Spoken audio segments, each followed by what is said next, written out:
Please give Brother Jabari another round of applause for opening us up.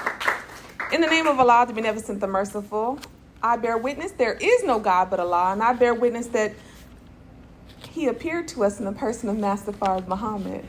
I further bear witness that the Most Honorable Elijah Muhammad is the exalted Christ, and the Honorable Minister Louis Farrakhan is there, our divine reminder, warner, and servant among us today, the Messiah and Jesus in our midst.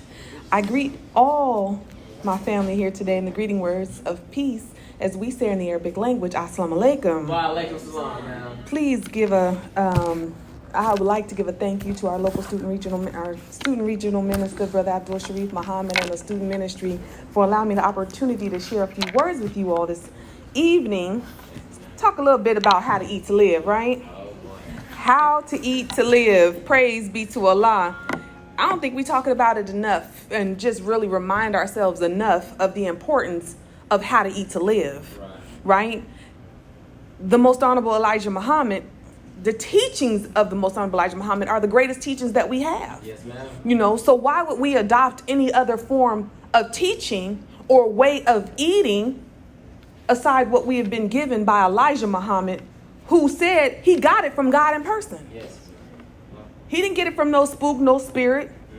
You know, he didn't get it from the enemy of this world. He got how to eat to live by God in person. Yes, ma'am. Why would we adopt anything else? The Most Honorable Elijah Muhammad told us, he says, thanks to the coming of Allah in the person of Master Fard Muhammad, if we obey what he has given to us in the way of proper foods and the proper time to partake of these foods, we will never be sick or have to pay hundreds, thousands, and millions of dollars for doctor bills and hospitalization. Just think about that.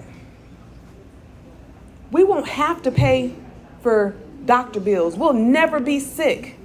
But a lot of us are suffering from illnesses, physical and mental, because of one, and mostly the truth is our disobedience to what we have been given. And in our disobedience, we suffer, right? The Most Honorable Elijah Muhammad said, there are hundreds of drugstores throughout the country into which we should not go for anything except first aid if we're hurt. He says, not for something to stop aches and pains in our stomachs caused by eating the wrong food. He said, we should not call the doctor for such foolish and ignorant mistakes as eating the wrong food and eating it too often.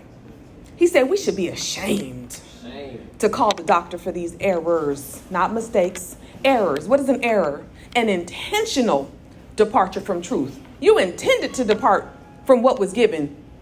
We intended to depart from what was given to us by the Most Honorable Elijah Muhammad, the Honorable Minister Louis Farrakhan. We making an error, and those are grave. And as we see, it's leading to the grave, right? Yes, ma'am. We got to slow down this quick pace to death, right? He says it's very dangerous for us, whose civilization is not limited. Our civilization is not limited. But he says it's very dangerous for us to follow a people whose civilization is limited. They were put on earth with an end date. An end date.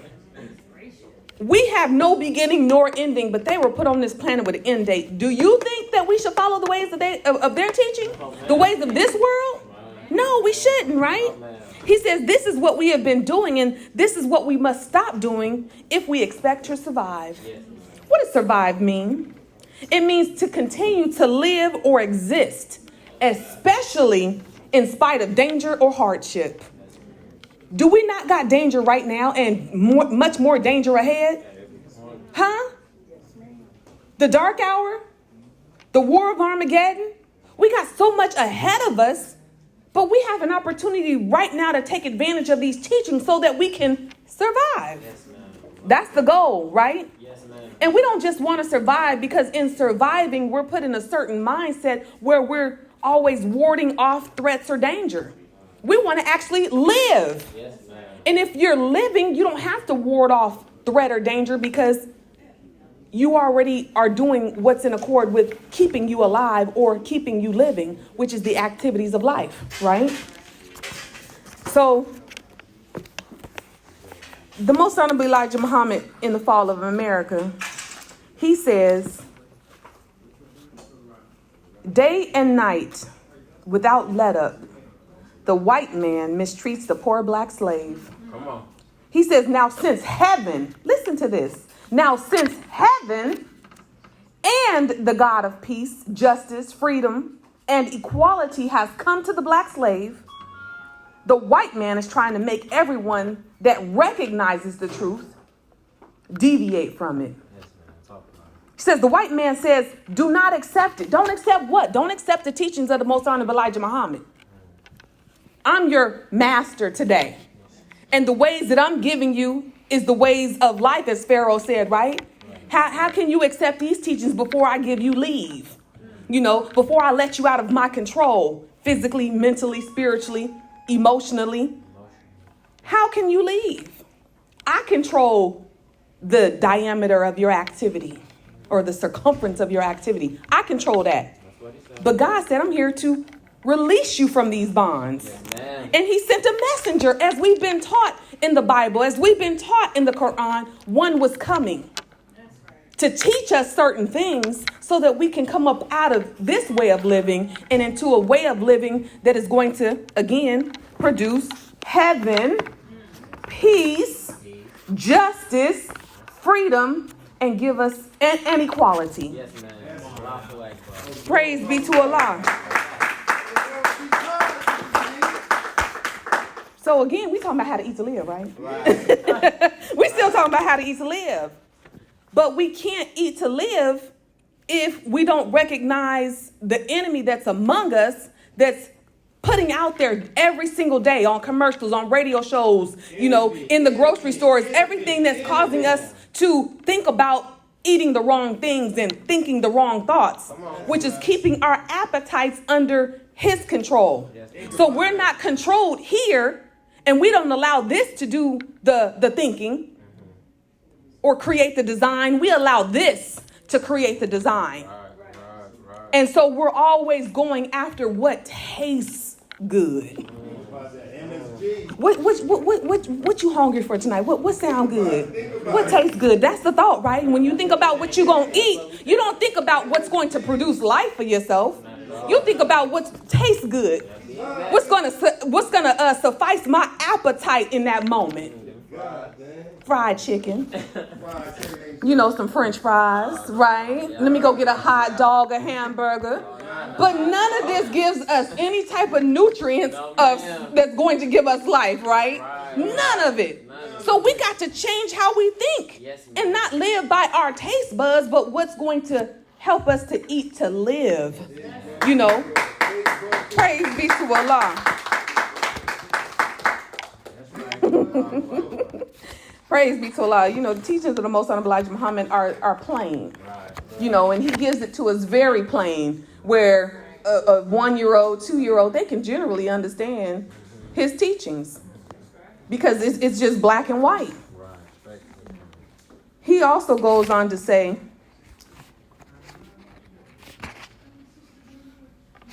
he says, the Christian world, and I talked about that, we eat according to our taste buds and not for life.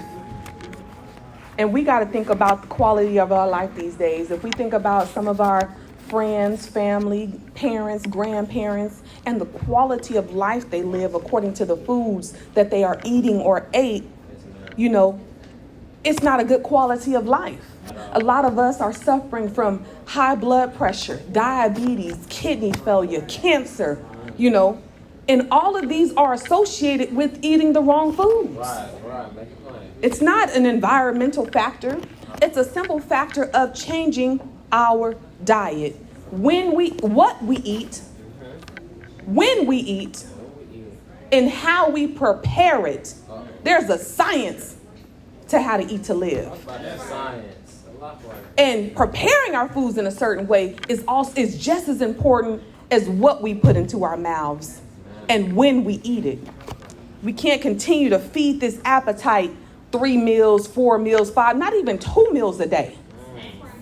We got to allow this digestive system time to rest so that it can break down that one meal, which can take anywhere from 36 to 72 hours or more, especially if we're meat eaters, to just break down one meal. And you think about eating 3 meals in one day. Your digestive system is constantly at work. And if it's constantly at work, you go tell me the last time you heard somebody get a stomach replacement. Think about it. It don't happen. Your stomach wear out, you might as well die. Right? But we don't want to die that type of death. So stop putting the wrong foods in our mouth. Start eating at the proper hours, as the Most Honorable Elijah Muhammad teaches, between 4 and 6. Why? Because you still have an opportunity to do a little activity after you eat. You still have energy to go ahead and break down that food by doing a little exercise, drinking water. So you're not going right to sleep right away, right? Because once you put that body to rest, you shut down your system from working efficiently and allowing it to digest properly the food that you ate. So going to sleep right after you eat, another form of death, right? And when you eat the wrong food, you get the itis, right? That itis, right? That lets you know you eating the wrong food. If you get sleepy after you eat, because food should give you life. Food should give you energy. Food should give you the ability to be able to just come up with creative ideas of, let me go start a business or something like that. That's what food should do for you versus putting you to sleep, right? Praise be to Allah. So, the itis. In thinking about how to eat to live, the Most Honorable Elijah Muhammad said, the future of the black man is so beautiful that we can hardly comprehend it. He says the biggest thing that stands in our way is qualification and readiness. He says, let us get qualified to master the house that God is giving to us. This house, this temple, as well as the whole 196,940,000 square miles. That's called the planet Earth. That house. Yes, ma'am. Let us get qualified to master this house, right? That God is actually giving to us. If we see what's taking place in this hour, as this world is going down, Satan's world, God's world is coming up. What world do you want to be a part of? What world do you want to master over? But it takes some qualifications, and we have to be ready or prepared, right? Right. He says, before someone tries to rob us of mastering that house, if they rob us of mastery of the house, I'm sorry for us. He says, I say to you, black brother and black sister, do not be foolish. The kingdom of heaven will be given to you and to me. We just have to have patience to receive it. Praise be to Allah. In closing, as my brother comes up to bring us up, I just want to give us one last food of thought. He says, we must remember the God of this world, the devil, cannot be taken for a guide, as a guide for health and life, because he is not such a guide. And we already know that he leads us to hell. He beats us, rapes us, kills us, lies to us, murders, does everything he can to strip us of all of our humanity. Why would we continue to take him for a guide? Let's take for a guide the man who said, and that we can prove who was taught by God in person. Yes, ma'am. That giving us how to eat to live, giving us life and life more abundantly through the foods that we eat and the things that we think. I thank you.